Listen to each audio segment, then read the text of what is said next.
got a run game. Where the hell did this come from? It looks like a good thing. Burrow handing off to Joe Mixon.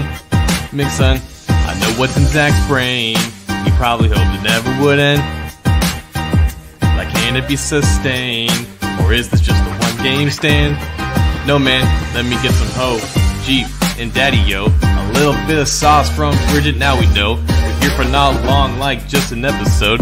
We're the number one Bengals Podcast. Bengals Podcast.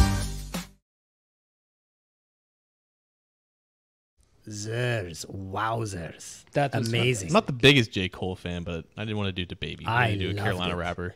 A blowout win and then this? This is the greatest, 24 hours of my life. I don't know if I've told you, John, but I'm in addition to being a rock star, I am a rock agent. I am a sports and music agent. And What's if you your want to cut? sign with my label, it's 15% standard. Ooh. Yeah. I'll be in touch. Yeah. Welcome to the number one Bengals Podcast. I'm your host, Daddy McDuck. I'm joined as always by Dr. Roger Smoji and John the Brain Sheeran and Bridget the HR Jankars. Oh, yeah. And we are basically in the opposite place we were last week, as the Bengals had the opposite kind of game. Feels good. Yeah, it does. And Victory Monday. exactly. And the Bengals did something, let's be honest, none of us thought was possible, which was absolutely dominate in the run game. Oh, yeah. I think Carolina is respectable. They have a respectable defensive line. And it was a combination of the run blocking being basically at the level we haven't seen for the past few years. Oh, yeah. And it was Mixon hitting holes faster. Yes. And also Yes. exploding out of Exploding in the Exploding. holes. Yes. better. He looked like, like a 22, 23-year-old running back. I was thinking the same thing, Daddy. It was a real pound me in the end zone kind of game. And it was all about penetration. Joe Mixon got a lot of touches. This is why we have HR. Yeah, exactly. I was like, we're going to have to get some kind of age approval. Well, I'm to just talking about the listen to game. this. Mm-hmm. I got the game. Right. Perrine saw some action. Yeah. Yeah. They were just blasting in the holes. It was awesome. Bridget, you were No at the scissors game. concepts, though. What? No, never mind. Bridget, you were at the game. I was. Tell us if what we think we saw was what we saw. Oh, that's yes. a very QAnon kind of question. I was going to say there's no alternative facts here. This wasn't like a strange media because none of the switch highlights had parody next to them. So I figured they were real highlights. They're all real. They're all real. It was not propaganda by the Bengals organization. I can assure you of that. And you know what was fun? Last year, it felt like we had some of our best games on the road. We had some losses at home. I know there was the December Baltimore game where we were able to do one of those funny 41-17, I think, performances. The last two home games have been beautiful Cincinnati weather, blue skies, ambient temperatures, and just solid offensive performances. And I don't know what the switch has been from last year to this year. Global warming may play a role in that, but our team has just been having themselves a day when they've been playing at home in these 1 o'clock slots. And so it was pretty fun to watch. Yeah. Yeah, I mean, John, I wanted to talk to you about the schematics of it all. Yeah. And if there was different scheme, or was it physicality, or was it motivation after getting embarrassed by the Browns? They said a lot of people said that they took a lot of run designs from the Browns. Yeah, and there's a couple of them. Like, they had this one cool play where they pulled the left tackle and left guard, and they just had Mixon run behind those guys. And, I'm going to steal a phrase or a term from Hoji here. Like, I think there was a lot of mojo in Joe Mixon in this game. Like, right from the gate. Like, there's this point that gets spread across NFL media, like, establish the run, stick to the run, even when it's not working, keep going back to it. And I don't abide to that, right? If it's not working, then it's not going to magically start working if you give them the ball 20 times. It was working right out of the gate, and I think that's the most important thing here. That's ultimately why they just stuck to it because it was consistently working. And you saw them dip into several different bags in this game. It wasn't just strictly out of shotgun. It wasn't out just strictly under center. It wasn't just strictly zone or gap scheme concepts. It was a little bit of everything. It was a smorgasbord of a run game against, like you said, Daddy, a pretty good run defense. Now, Brian Burns and Derek Brown both missed significant time during this game. That definitely had an impact on the quality of the defensive line that they went up against. But it never seemed like at all that the Bengals were losing ground at the point of attack. And Mixon just was running with a purpose for the first time, it seemed like all season. And I really do feel like coming off of bad games, he does end up finding this motivation, whether he's reading the tweets online, he's hearing us talk about him, whatever gets him going. It clearly worked this week. John, they're heading into the bye. He's only 26 years old, but we talked. I mean, I really think it's a big deal, John. I mean, he's played behind terrible lines, and he's a physical runner. You know, he's not the guy who avoids contact. So who got their act together? Mixon or the line? What I'm saying is, I think that Mixon. It's a legit question. I'm not arguing. Mixon. What was the difference? Was it the line or was it Mixon? Did Mixon just step up? Mixon I think he did. Yeah. Because that's what it looked like. It looked like it was a different Joe Mixon. I mean, it seems like there was some sort of meeting, and they just all seemed like they were on the same page because the line was blocking more decisively. They were more, on the same page, and Mixon knew where the blocks were going to be, and he attacked right away. Yeah, he had a lot of energy. Yeah. And it wasn't just Mixon. It wasn't just Mixon. When Pirine was in, and when Pirine was given the task of running. Great. Yeah. Well, he's not, though. I mean, the running game was not great much of this season. And, it's funny because, we were complaining last week about Joe Burrow, and I don't know when we're going to talk about my prediction being pretty much almost exact. I had said the game was going to be 41-19. I believe it was 42-21 or something like that. Yeah. But I pretty much called this game as I saw it. I knew it was going to be like this, but I had an unfair advantage, because I use star charts and all that. Right, but, I was saying, when is Joe Burrow going to step up? And you know what Joe Burrow told me back after this game? He said, I'll step up when you give me a run game so that they can't know what I'm going to do every down. And, John, the play action that they've been using but wasn't working because there's no run game was looking pretty good. It was. So here we go. Look at this. Describe it for the podcast listeners. So Joe Burrow steps back in the pocket and then he throws the ball. Yeah. And then Tyler Boyd catches it. And he goes out of bounds. Out of bounds. I mean, it doesn't right in the middle. Right. He did what Aaron Rodgers could not do.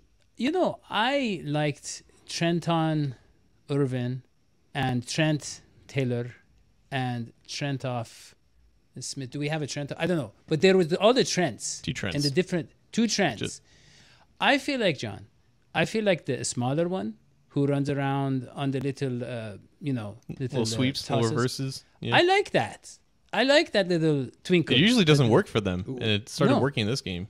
And I think because you just had a consistent attack of Joe Mixon running up the middle, you had defenses kind of holding their gaps a little bit. So when you interject those reverses and the sweeps and like that, you kind of get the linebackers and the defensive linemen sinking towards the middle, clears up space on the outside.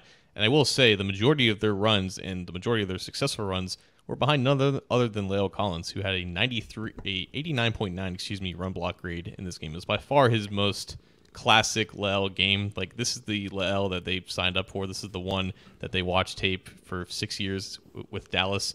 And I will say, like, running behind him, like, Mixon wasn't touched within like the first 3 or 4 yards next to the line of scrimmage at all. And I feel like that makes a difference for him because the biggest knock on him has been he doesn't force missed tackles, right? He kind of goes down at first contact. He's not able to make guys miss at the line, and combine that with an offensive line that didn't always give him a ton of space to work with. It was not a good combination. But when he gets downhill, when he gets some momentum, I think then you start to see that full athletic profile and the ability to, create yards after contact and make guys miss. So he had his best game in that regard. I think that's an important note. So Mixon clearly played better. It felt like the guy we saw last year who knew how to find those holes or to make guys miss.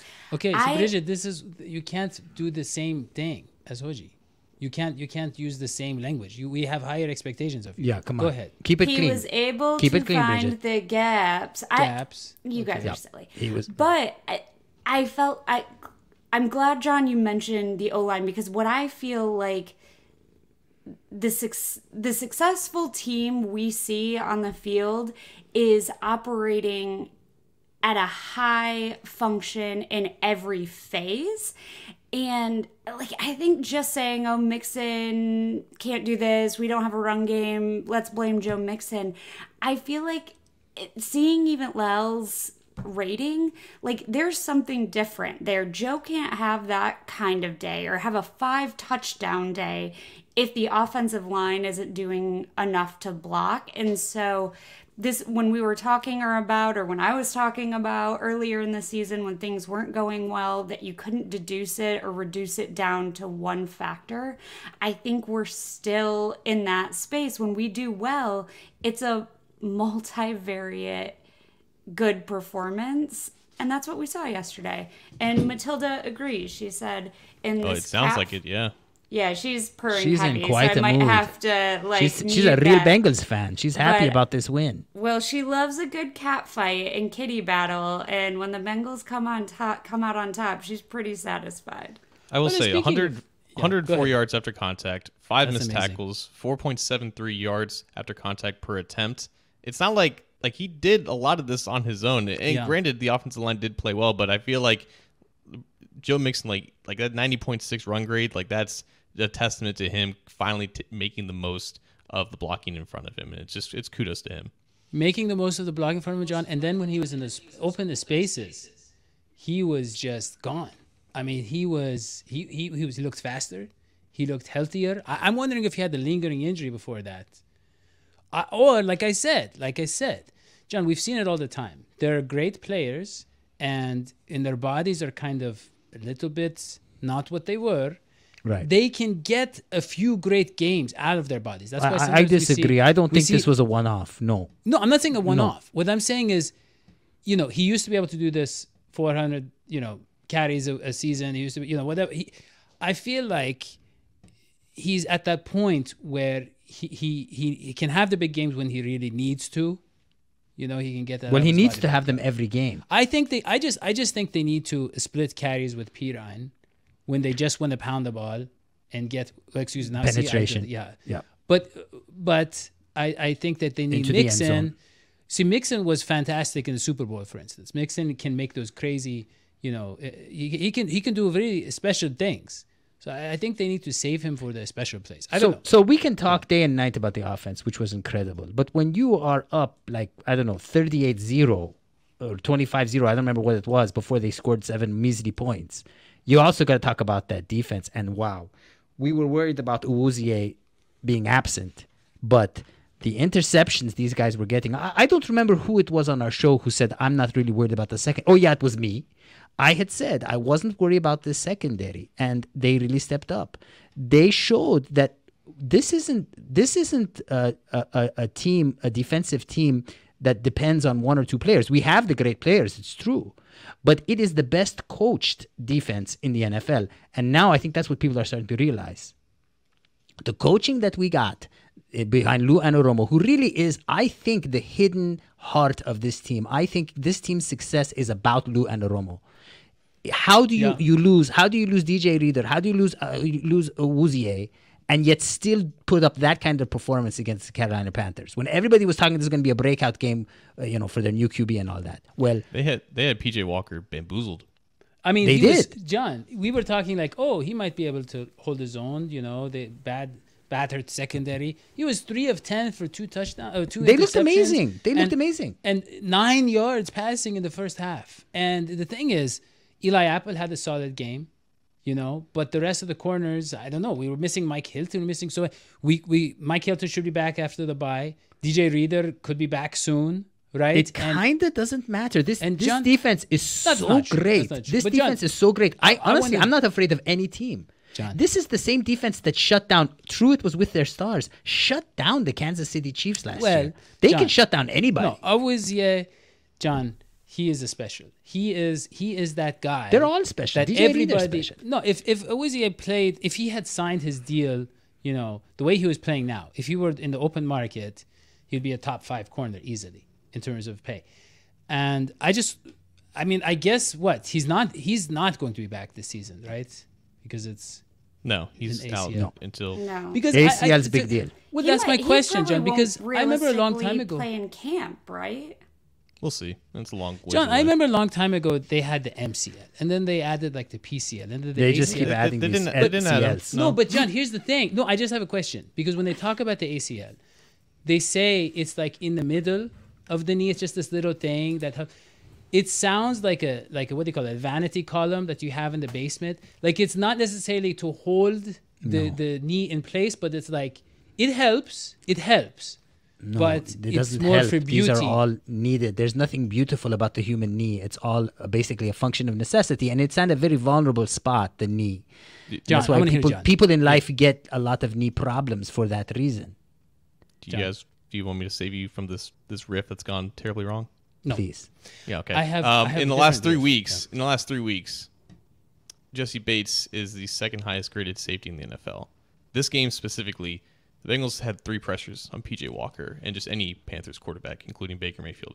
They got next to nothing from their defensive line. Trey Hendrickson got in there a couple times. PJ Walker did some magic things in the pocket that got him out of precarious situations.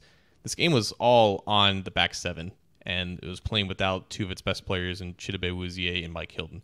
DJ Moore and Phillip Walker, PJ Walker, they've had nice moments in the 3 weeks that they've started together. Like they're not just out here like not knowing what they're doing. Like they've created explosive plays, and I think that's a testament to how well this back 7 played with 2 new starters in Jalen Davis and Cam Taylor-Britt. Now Taylor Britt's played, sparingly in the past 3 weeks or so, but he's still a new piece being integrated. The fact that Bates has really, really elevated his game, it shows you how valuable he is when he's making those splash plays. Now everyone thinks that he's like a totally different player. He's playing at a different level when really you're just seeing the fruits of Exactly. his labor kind of. Yeah, I mean, he doesn't have to cover up for so many flaws anymore. I mean, he has to cover up for more flaws that we're relying on him more, right? I mean, with Reader and Awuzie and all that, we had a more solid defense. Now you see Bates flying all over the place, right?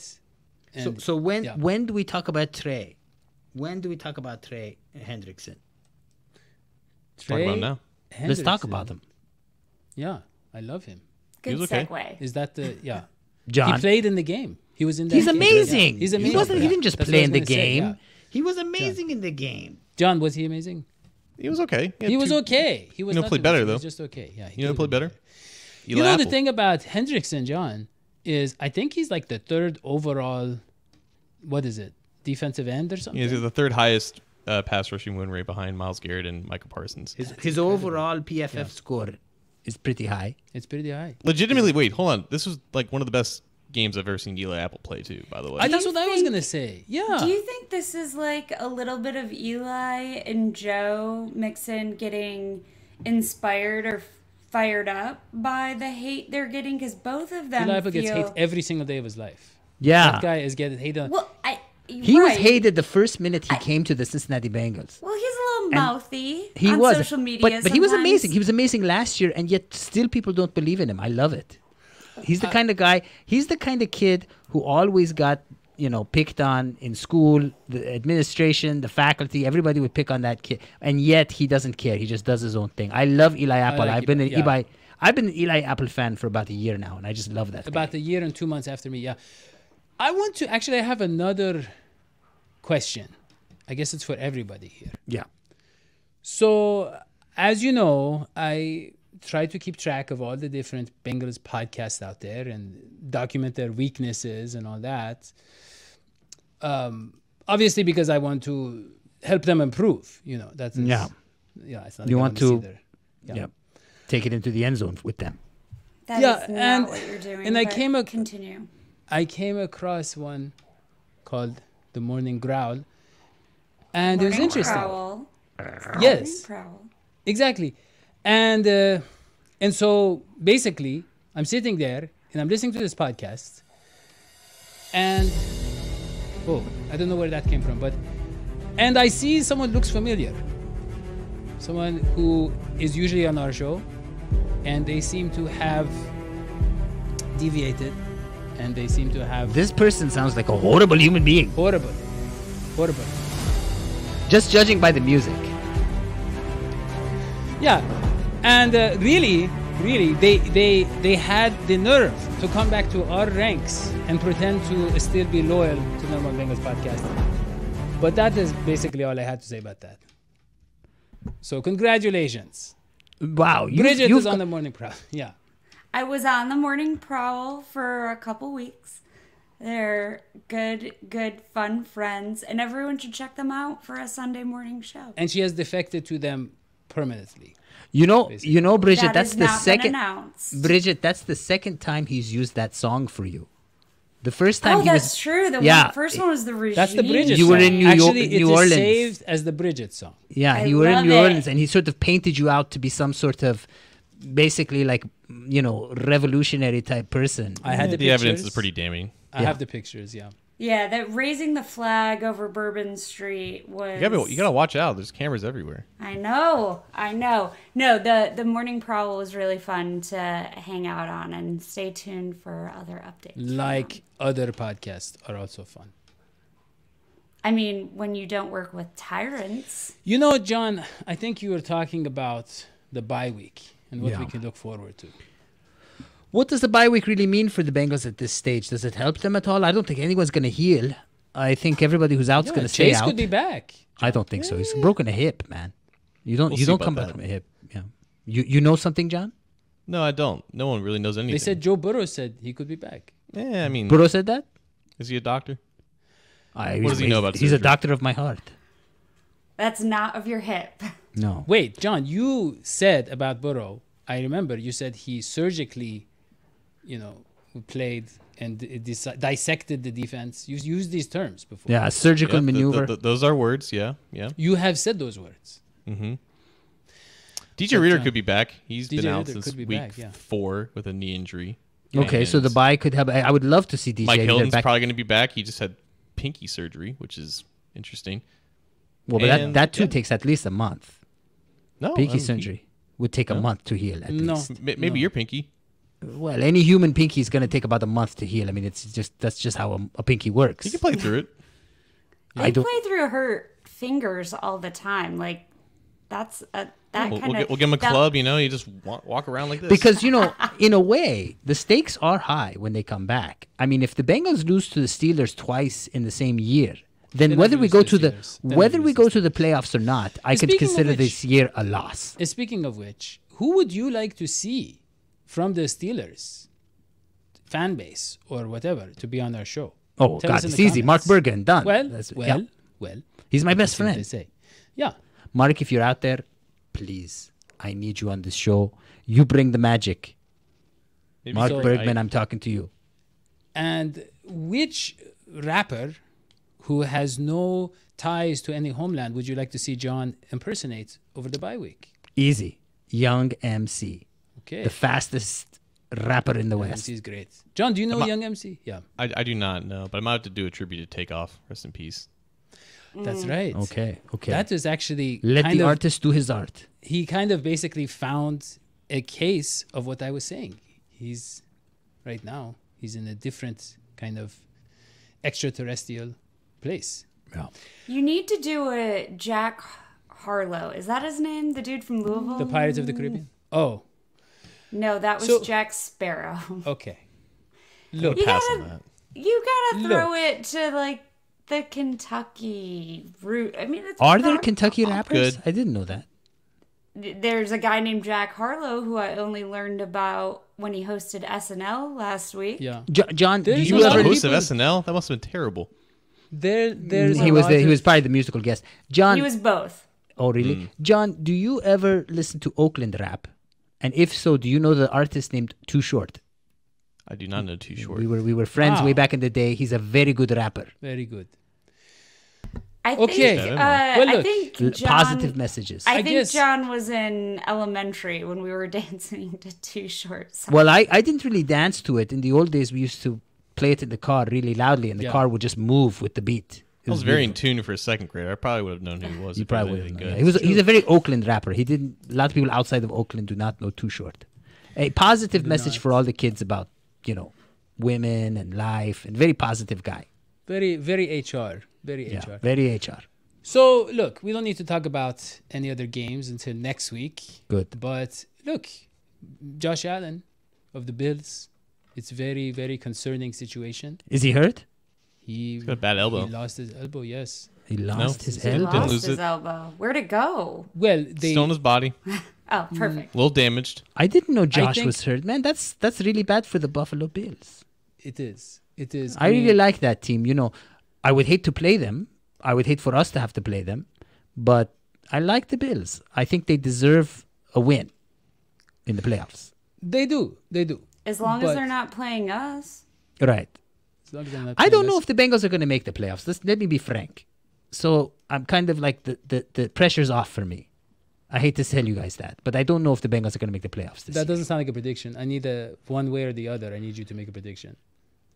Bengals will be or won't be in the playoffs? Yeah. I predict they will not.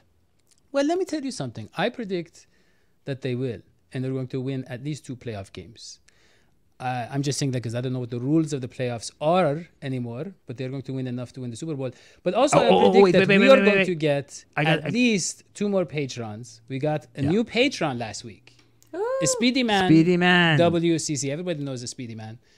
He joined the Jamar Chase tier. We love you, Speedy.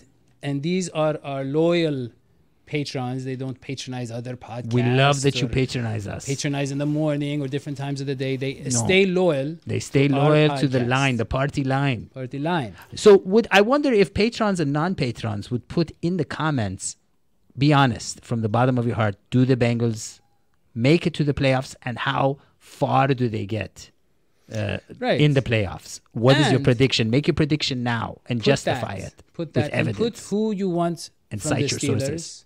Who to represent the Steelers. And also, John has his rapper, but for the Steelers, what Pittsburgh rapper do you want John to do? I don't think there are rappers. only know And one. also tell us about, there's the black and yellow guy, John. Yeah, And I then- might just do Wiz. Yeah, Yeah. And then also, John, I want everybody to tell us if they are or not a patron. And share that. Okay, you're just going to keep adding things. And then also if they're subscribed. And if they're not, how can they subscribe? Yeah. Yeah. If they know the answer. And if you smashed the like button, which you should have, tell us why you did. And if you didn't, tell us why you didn't. Exactly. Except And if it's me. If it's me, don't say it. Yeah. Say it's Daddy-O. Yeah.